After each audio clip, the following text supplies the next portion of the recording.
오늘 우리에게 주시는 하나님 말씀의 제목은 주님께 듣고 싶은 한마디 말씀입니다.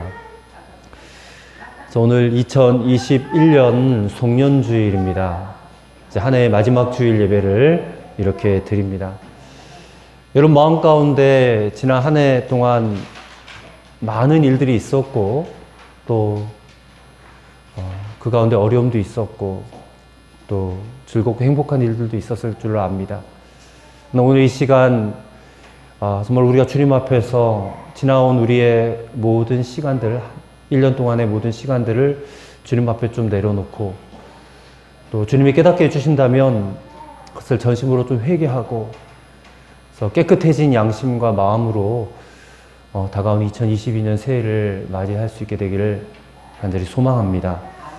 그리고 오늘 우리에게 주시는 이 말씀으로 여러분과 저가 다시 한번 은혜 가운데 있음을 깨닫고 새롭게 새해를 맞이할 수 있는 그런 시간이 되었으면 좋겠습니다. 오늘 말씀 제목이 주님께 듣고 싶은 한마디 말씀인데 그 한마디 말씀이 뭐냐면 마지막 21절에 주인이 종에게 하는 말씀입니다. 뭐냐면 바로 착하고 충성된 종아 이렇게 불러주는 겁니다. 착하고 충성된 종아. 이 말씀을 저는 듣기 원합니다. 여러분 이 말씀이 왜 그렇게 중요할까? 결국 우리 인생이 다 끝나는 날, 그날에 우리에게 남는 것은 오직 이 한마디 뿐이라는 겁니다. 이게 최종 평가라는 겁니다.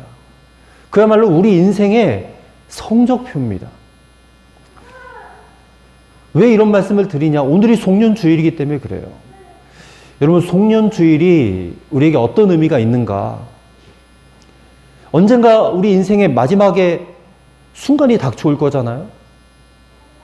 그때를 우리가 좀 생각해 보자는 겁니다. 그리고 중간 결산을 좀 해보자라는 겁니다. 그래서 매년 송년주일 맞이할 때마다 우리는 항상 우리 인생의 마지막을 떠올려 보아야 됩니다. 그리고 지금까지 우리 인생의 중간 결산도 반드시 해봐야 된다는 것입니다. 저나 여러분이 정말 주님이 보시기에 만약에 착하고 충성된 종이 아니라면 여러분 어떻게 될까요? 마지막에 주님 앞에 딱 섰는데 너는 착하고 충성된 종 아니었어. 그렇게 말하면 우리는 어떻게 되는 걸까요? 우리는 악하고 게으른 종이 될 수밖에 없는 겁니다. 오늘 본문 뒤에 읽어보면 이제 한 달란트 받은 종이 주님으로부터 그런 책망을 받는 거예요. 너는 악하고 게으른 종이었다. 우리 인생 마지막 날에 주님으로부터 우리가 이런 말을 듣게 된다면 이게 얼마나 두려운 일이 되는지 모릅니다. 여러분 둘 중 하나입니다. 착하고 충성된 종 아니면 악하고 게으른 종이에요. 그 중간지대는 없다는 것입니다.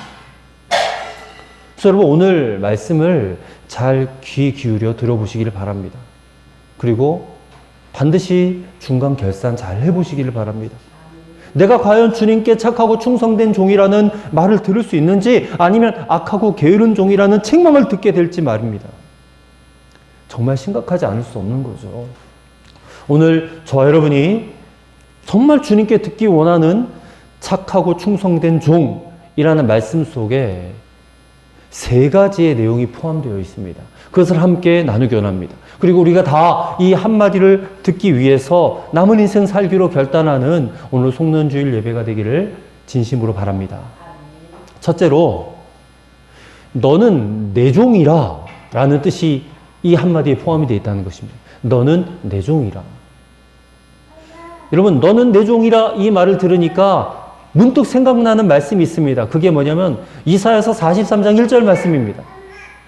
이사야서 43장 1절에 보면 하나님께서 이스라엘 백성들에게 이렇게 말씀하세요. 너는 내 것이라. 너는 내 것이라. 하나님께서 당신의 백성들을 자신의 소유물이다 라고 말씀하시는 겁니다. 근데 이것은 오늘 저와 여러분에게도 동일하게 말씀하시는 거예요. 하나님께서 여러분 한 사람 한 사람을 보시면서 야 너는 내 거야. 여러분 저나 여러분이 이 말씀을 꼭 들어야 됩니다. 그리고 오늘 이 예배를 통해서 이 말씀을 여러분들에게 주시는 줄로 저는 믿습니다. 너는 내 것이다. 우리가 가장 중요한 게 뭐냐면 우리 자신에 대해서 바르게 아는 겁니다. 여러분의 정체성은 무엇입니까? 우리는 다 주님의 종입니다. 종이란 주님의 소유물이라는 겁니다. 저나 여러분이 다 이 정체성을 꼭 가질 수 있게 되기를 바랍니다. 그렇다면 아, 내가 주의 종이야? 그러면 여러분 기분이 어떻습니까? 내가 주의 종이야. 아마도 대부분의 사람들은 내가 누군가의 종이다라는 말을 듣기 싫어할 겁니다. 실상 이 종의 신분이다라는 것은 자유가 없는 거잖아요. 누군가에게 얽매여 있는 상태잖아요. 때문에 세상적인 관점에서 봤을 때는 누구나 다 듣기 싫어하는 그런 신분이에요. 누군가의 종이 되었다. 근데 여러분, 진정한 그리스도인들은 당신은 주의 종입니다. 이렇게 말을 들으면 기분이 좋아야지만이 정상입니다. 여러분, 당신은 주의 종입니다. 이렇게 불려지면 여러분 기분이 좋으십니까? 아, 세상 사람들은 싫어하는 신분인데 저나 여러분은 어째서 이 말을 들으면 이 기분이 좋을까요? 또 왜 계속해서 그 말을 듣기를 원할까요? 그냥 생각해도 참 이상한 일이죠. 이 종이라는 신분이 감격스러우니 말이죠. 어떤 분은 아, 목사님을 주의 종이라고 하지 뭐 우리까지 주의 종이라고 하냐 이렇게 생각하지만 아닙니다, 여러분. 믿는 자들은 다 주의 종이에요. 다 주의 종. 그래서 어떤 분들은 이 말을 듣고 아, 목사님까지는 종이라고 하지 말아야지. 어떻게 목사님을 종이라고 할 수 있는가? 그래서 좀 신분을 높여가지고 주의 사자 이렇게 말해요. 주의 사자 목사님 그래요. 아니면 종님 그래요. 종님. 목사님을 좀 격상을 시켜주는 거죠. 한편으로 일리는 있어요. 근데 저는 종이면 그냥 종이지 무슨 종님이고 무슨 주의 사자입니까?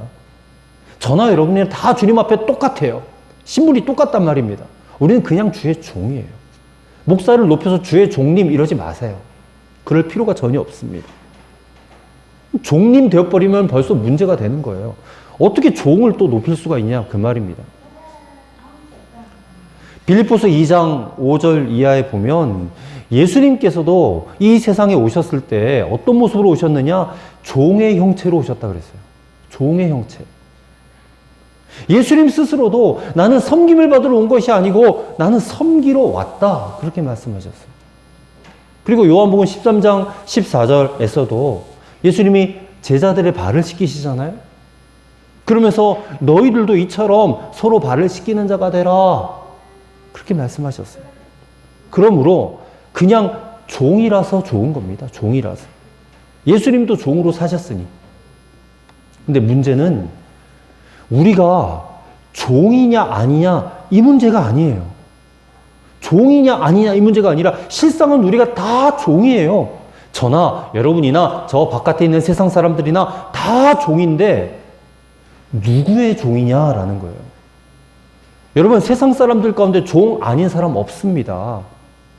요한복음 8장 33절에 유대인들이 예수님께 따져요. 우리가 아브라함의 자손이라 남의 종된 적이 없는데 어찌하여 우리를 자유케 하리라 그렇게 말을 하느냐 하고 예수님께 따져요. 근데 여러분 중에서도 이와 같이 따지고 싶은 그런 마음이 드시는 분들이 계실 것 같아요. 근데 예수님이 이렇게 말씀하십니다. 요한복음 8장 34절에 진실로 진실로 너희에게 이르노니 죄를 범하는 자마다 죄의 종이라 그래요.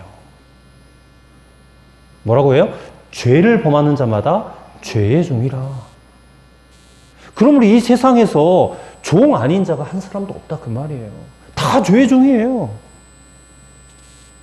여러분 누구의 종입니까? 여러분의 주인은 누구십니까? 혹시 아직도 여러분 자신이 여러분의 주인 아니세요? 근데 우리는 결코 우리 인생의 주인이 될 수가 없습니다. 우리 주인은 따로 있어요, 따로. 여러분, 돈의 종인 사람 많습니다. 만약 여러분이 돈의 주인이라면, 여러분 마음대로 돈을 모으기도 하고 돈을 펑펑 쓰기도 할 거예요. 근데 어디 그게 그렇게 됩니까? 여러분 마음대로 돈 쓰며 살 수 있어요? 마음대로 쓰지 못합니다. 돈이 우리를 마음대로 하지. 돈이 웃으라면 웃고 돈이 울라면 울어요. 우리는. 돈이 가라 하면 가고 돈이 가지 말라면 가지 못하는 겁니다. 그러니 누구의 종이에요? 돈의 종이에요. 돈의 종. 돈의 종로로 타며 살아가는 사람들 많습니다. 크리스찬들 중에도 많아요. 어떤 사람은 감정의 종로로 타요. 분노, 혈기에 사로잡혀가지고 감정의 종로, 또 교만과 자존심에 사로잡혀서 종로로 타요. 그게 분명히 내 안에 있으니까 내가 내 마음대로 못하는 거예요. 교만과 자존심이 충만해서 감정의 종로로 타며 살아간다 그 말입니다. 또 어떤 사람은 혈기의 종, 분노의 종이 되어 살아. 또 염려의 종, 맨날 염려해, 맨날 걱정하고 거기 묻들려서 살아간다는 겁니다. 대부분 남자들은 술과 담배 종이 되어 또 살아갑니다. 여러분, 이 모든 것들 가운데 우리가 가장 안타까워해야 될 것이 뭐냐면 죄의 종이 돼서 살아간다는 거예요. 죄의 종이 되었습니다. 우리 속에는 결국 이기지 못하는, 끊지 못하는 그런 한두 가지 죄가 꼭 있잖아요. 여러분이 죄를 마음대로 다스립니까? 아니면 죄가 여러분들을 마음대로 다스립니까? 죄가 여러분의 왕이 되어서 여러분 죄의 종로로 타며 살아가고 있지 않느냐 그 말입니다. 그래서 오늘 이 2021년 송년주일에 다시 한번 우리는 예수님의 십자가 보혈을 의지할 수밖에 없는 거예요. 주님, 제가 2021년 한 해 동안 얼마나 많은 죄를 짓고 살았습니까? 내가 알고 지은 죄도 많고 모르고 지은 죄도 너무나 많은 거예요. 그리고 거기에 종로로 타며 살아왔던 거예요. 그래서 오늘 이 시간 예수님 제게 주의 보혈을 덮어주세요. 우리의 노력으로는 이 죄의 문제를 해결할 수가 없는데 주의 보혈로 우리를 깨끗하게 씻어 주옵소서. 그렇게 해서 우리가 주님 앞에 다시 새로워진 영혼으로 서야 되지 않겠느냐 그 말입니다. 오늘 주님께서 그 작업을 여러분들에게 행하실 줄로 믿습니다. 주님의 보혈로 여러분과 저를 덮어주실 줄로 믿습니다. 그리고 다시 불러주실 거예요. 너는 나의 종이라. 너는 내 것이라. 여러분 그 음성을 꼭 들으시기를 축원합니다. 이게 얼마나 은혜인지 몰라요. 너는 내 거다. 너는 내 종이다. 여러분 예수님만 믿고 영접하면 우리 운명 자체가 바뀌어지는 줄로 믿으시기를 바랍니다. 여러분 죄의 종으로 살았고 마귀의 종으로 살았고 세상의 종로로 타며 살았지만 우리는 예수 그리스도 그분 때문에 주의 종이 될 수 있는 거예요. 주의 종. 여러분 종이라고 해서 다 같은 줄로 여기지 마시기 바랍니다. 죄의 종은 그 마지막 끝은 영원한 멸망. 하지만 주의 종이면 주의 종으로 살다가 우리 인생이 끝나면 영원한 영생의 면류관이 기다리고 있는 줄로 믿습니다. 여러분 주의 종이 좋은 것은 우리 하나님이 좋으신 하나님이시기 때문에 그래요. 나는 하나님의 소유다라는 말이고 나는 하나님이 책임져 주신다 그 말이기도 하기 때문에 그래요. 왜요? 나는 하나님의 것이기 때문에. 여러분 다시 한번 여러분의 정체성을 살펴보시기 바랍니다. 나는 과연 주님의 것인가? 나는 과연 주의 종인가? 오늘 그렇게 여러분과 저를 불러주신 줄로 확실하게 믿으시기를 바랍니다. 그리고 고백하세요. 나는 주의 종이다. 이 고백이 분명할 때에 그 고백이 저와 여러분의 능력이 되고 힘이 되고 위로가 되고 소망이 되는 줄로 믿으시기를 바랍니다. 두 번째로 착하고 충성된 종 안에 어떤 뜻이 있느냐? 너는 착한 나의 종이다. 너는 착한 나의 종이다. 이런 뜻이 포함되어 있습니다. 그렇다면 과연 나는 착한 종인가? 내가 이만하면 좀 착하게 살아왔다 생각이 들어도 오늘 말씀을 한번 들어보시면 우리가 회개할 게 참 많아요. 오늘 본문에 착하다라는 이 말을 헬라어 원어로 보면 아가도스, 아가도스라는 말인데, 이 아가도스란 말의 뜻이 뭐냐면 올바름, 신실함, 아름다운 마음, 바르고 정직한 사명의식, 그리고 굉장히 중요한 뜻이 있어요. 제대로 일하는 이란 뜻이 있어요. 제대로 일하는. 이 착한이란 말이 그냥 성격적으로 착하고 온순하고 말 잘 듣는 그런 게 아니라 바른 마음으로 일을 제대로 하는 종, 그 종이 바로 착한 종이라는 겁니다. 여러분, 종이란 언제나 주인을 위해서 할 일이 있음을 명심하는 자예요. 종이란 주인을 위해서 할 일이 있기 때문에 종이에요.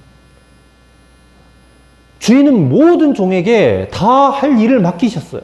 그래서 우리는 사명이라고 합니다. 사명을 맡기셨어요. 그 사명을 오늘 본문에서는 비유로 5달란트, 2달란트, 1달란트 이렇게 맡긴 거예요. 아무것도 안 맡긴 종 없어요. 다 달란트를 맡기셨다는 거예요. 그런데 이 주님이 맡기신 그 일은 하지도 않고 그저 자기 일에만 바쁘다면 그 사람은 결코 착한 종이 아니에요.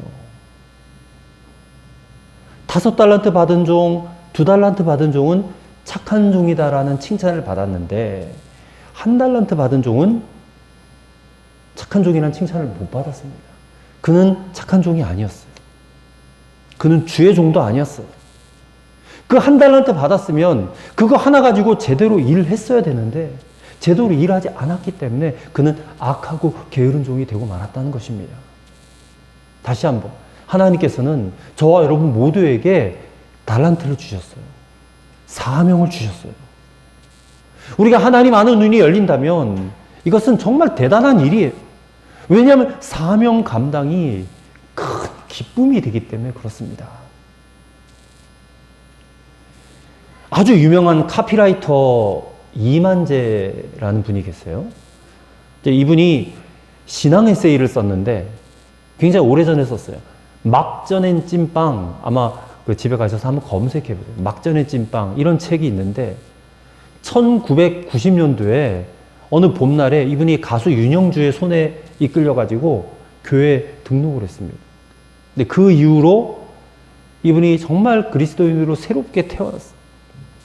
예수님과 사랑에 흠뻑 빠져가지고 장장 100일 동안에 자기에게 있었던 그 일들을 솔직하게 기록한 책이 이 막전의 찐빵이라는 책입니다. 이분이 굉장히 똑똑한 사람이에요.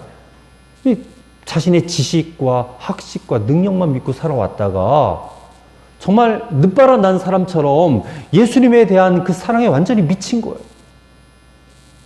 그래서 그 마음 안에 따뜻하고 순박한 그 회심기를 써내려간 기록이 막전의 찐빵이라는 책인데, 제가 이 책을 보면서 이처럼 처음 믿음의 눈을 뜬 사람들에게도 이렇게 신선한 변화가 있구나.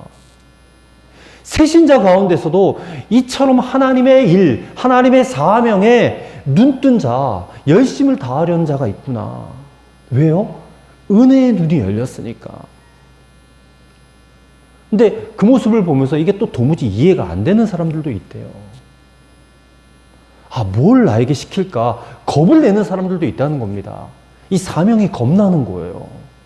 여러분, 왜 이렇게 차이가 날까요? 보통 새신자들, 예수님 사랑에 그냥 불타오르는, 막 첫사랑에 막 불타오르는 그 사람들은 굉장히 사명을 잘 감당하는 거에 비해서 오히려 신앙생활 오래 하신 집사님, 권사님들은 자기에게 뭔 일이 주어질까봐 막 덜덜덜 떠는 그런 분들이 많이 계세요. 이게 어떤 차이가 있느냐? 하나님과의 그 사랑의 비밀이 다른 것입니다. 그 차원이 다른 거예요. 우리가 구약성경 읽어보면 솔로몬 왕, 다윗의 아들 솔로몬 왕은 여러분 전 세계 모든 인류를 통틀어서 가장 지구 최상의 복을 누린 사람이에요. 온갖 부귀영화를 다 누린 사람. 솔로몬 왕보다 더 큰 부귀영화를 누린 사람 없을 겁니다. 근데 그랬던 사람이 말년에 썼던 성경 전도서를 읽어보면 이 솔로몬처럼 허무하고 불쌍한 사람이 없었음을 우리가 알게 돼요. 그 이유는 온갖 부귀영화 다 누리면서도 하나님이 자신에게 주신 사명에 대해서는 전혀 전혀 모르고 살았기 때문에 그래요. 사명에 대해서 한 게 아무것도 없음을 그가 깨닫고 전도서를 쓴 겁니다. 하나님이 자신에게 준 모든 복, 모든 부귀 영화를 평생토록 죄 짓는 데 쓴 거예요. 죄 짓는 데. 그 기록이 전도서에 나와 있다는 것입니다. 여러분 마찬가지입니다. 저나 여러분도 사명을 깨닫지 못하면 결국 우리 인생은 죄 짓다가 그냥 끝나는 겁니다. 죄 짓다가. 사명을 깨닫지 못하는 사람들은 하루를 살아도 죄 지는 거고 1시간을 살아도 죄 지는 거예요. 1년을 살아도 죄 짓다가 1년을 다 보내고 만다는 것입니다. 먹는 것, 입는 것, 즐기는 것 모든 게 다 죄 짓는 것이 되는 거예요. 우리가 그렇게 닮기 원하는 다윗도 그 전쟁통에 그냥 왕궁에서 낮잠을 자다가 그만 큰 죄에 빠지잖아요. 간음죄를 저지르지 않습니까?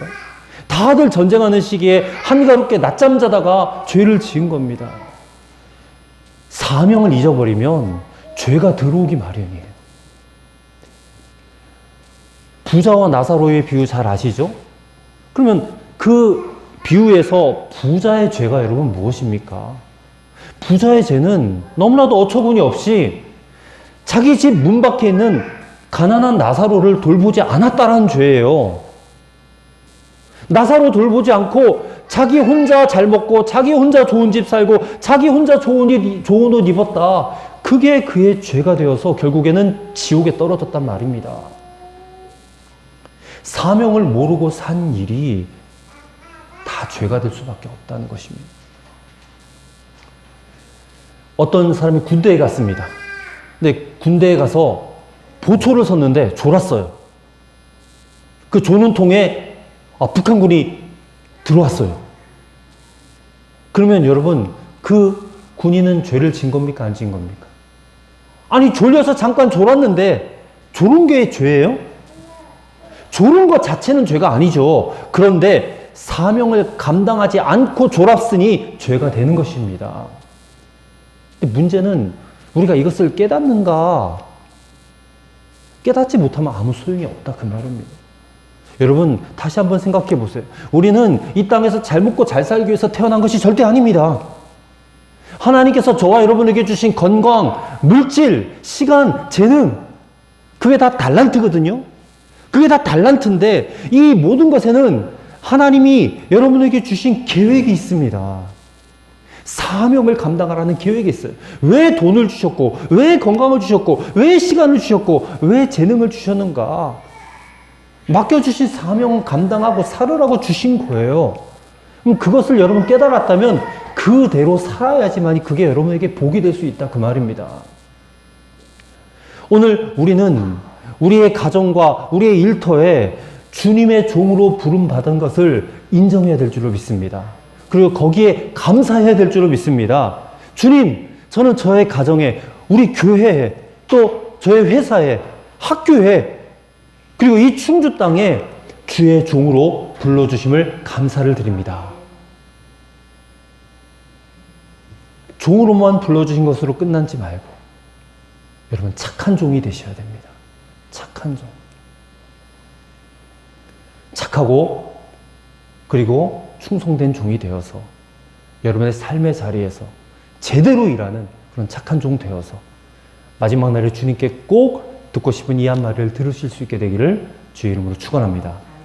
마지막 세 번째로 너는 충성된 종이라 이런 뜻이 포함되어 있어요. 자, 충성된 종. 이 충성되다라는 말 헬라어가 피스티스. 피스티스란 말인데 이 말은 딱 정해져 있어요. 신실하다.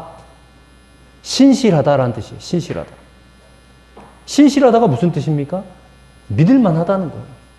믿을만하다. 구약의 요셉이 보디발의 집에 노예로 팔려가서 거기서 살아갔을 때에 요셉이 보디발에게 얼마나 신실했는지 그 주인이 자기의 모든 소유를 다 요셉에게 맡겼다 그랬어요. 신실하니까 맡기는 겁니다. 신실하니까.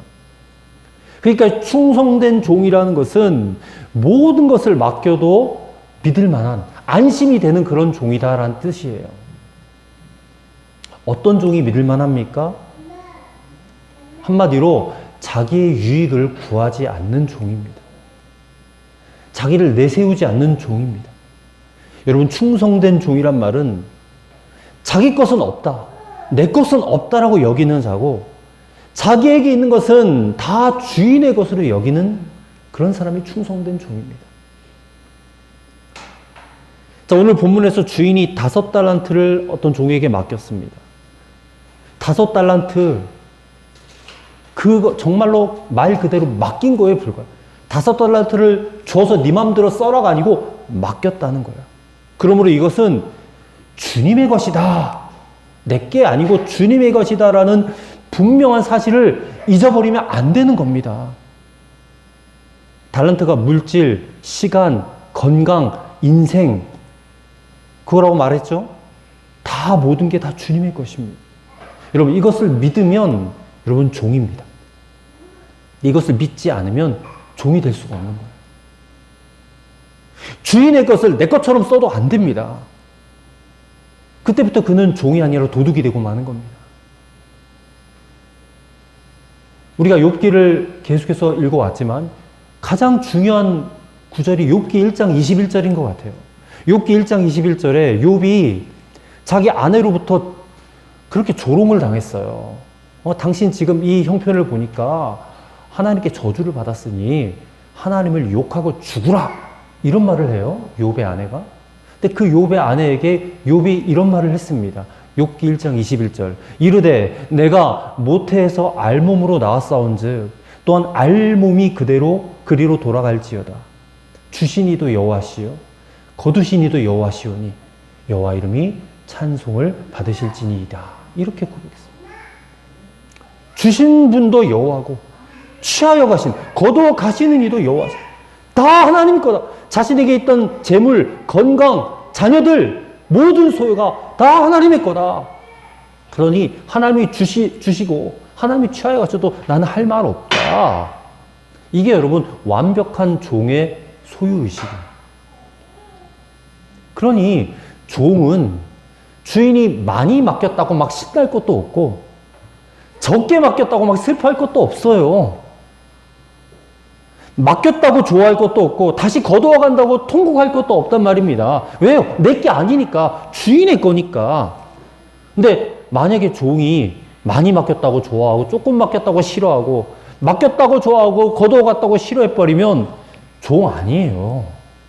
종 아니에요.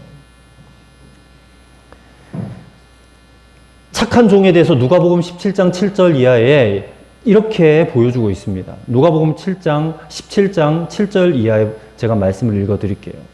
너희 중 누구에게 밭을 갈거나 양을 치거나 하는 종이 있어 밭에서 돌아오면 그대로 곧 와 앉아서 먹으라 말할 자가 있느냐? 도리어 그대로 내 먹을 것을 준비하고 띠를 띠고 내가 먹고 마시는 동안에 수종 들고 너는 그 후에 먹고 마시라 하지 않겠느냐? 명한 대로 하였다고 종에게 감사하겠느냐? 이와 같이 너희도 명령받은 것을 다 행한 후에 이르기를 우리는 무익한 종이라 우리가 하여야 할 일을 한 것뿐이라 할지니라. 자, 여기서 착한 종의 3가지 의식이 나와요. 첫 번째는 종은 어떤 기대도 가져서는 안 된다는 겁니다. 하루 종일 밭에 나가서 밭 갈고 양 치다가 집에 돌아오면 주인이 고생했다고 수고했다고 밥 차려놓고 기다리고 있어요? 종을 위해서? 그럴 일 없다는 겁니다. 밭에서 열심히 일하온 그 종이 집에 와서도 다시 밥을 잘 지어서 주인에게 바쳐야지 종이 대접받으려고 하면 되겠느냐, 그 말입니다. 그 종은 주인과 함께 먹지도 못해요. 주인이 다 먹은 후에 그 다음에 먹는다, 그 말입니다. 이게 종이에요. 종은 이런 의식을 가져야 된다, 그 말입니다. 또 2번째로 종은 언제나 대가를 바라서는 안 된다는 겁니다. 그 누가복음 17장에 종이 아무리 수고했어도 주인으로부터 감사하다라는 인사를 기대해서는 안 된다는 거예요. 주인은 종에게 감사하지 않습니다. 어떤 사례를 기대해서도 안 된다는 거예요. 열심히 일했다고 주인으로부터 내가 이만큼 했으니 보상해 주시오, 보상 심리 갖고 있어는 안 된다는 거예요. 그럼 종 아니라는 겁니다. 3번째는 불평해서도 안 된다는 거예요. 불평해서도. 명령대로 다 일했어도